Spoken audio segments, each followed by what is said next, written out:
as enough time passed for us to admit that Mrs. Chesterfield wasn't so evil after all. Her banter with Jessie was sometimes mean and unnecessary, but Chesterfield never saying Jessie's actual name was a pretty funny gag. If I'm remembering correctly, I don't think we ever saw Chesterfield and the Ross parents actually interact. This could mean that Morgan and Christina don't understand how annoying their kids are because they've never interacted with their neighbors. Chesterfield gave us an insight of how a real adult would react to the kids' shenanigans. Bertram would complain a lot, but it came off like he was annoyed, so everything he said was taken with a grain of salt. Jessie was only a few years older than Emma and was never going to talk bad about her kids. And when it came to Tony, I don't think we ever heard him complain about the kids even when they ruined his date with Jessie.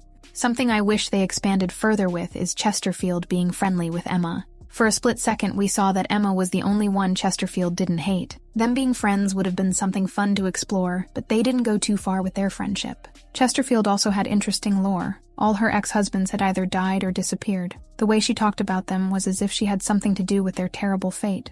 Chesterfield having a son was also interesting, but it was great that they tied him into the main plot. Her son being in love with Jessie was fun to see, especially when Chesterfield cut off his money, but he still stayed with Jessie. I do give Chesterfield credit because she hated Jessie so much and stood on business when it came to Jessie dating her son.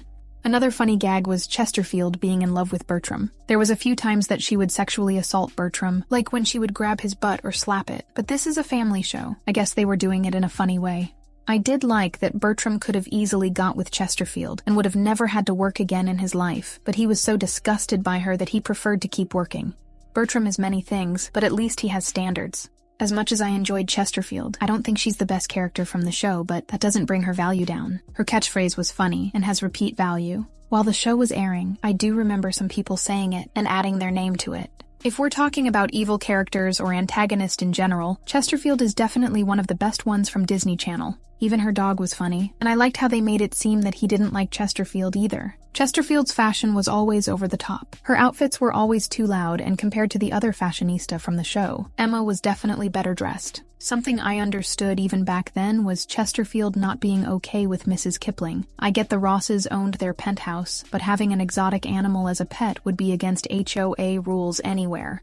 I think Disney Channel had a thing for having a women character with a mysterious love life. In Good Luck, Charlie, they toyed for a bit with the idea that Mrs. Dabney killed her husband. There were certain moments where the kids were genuinely messed up, and Chesterfield's reaction was justified. Oops. Oops.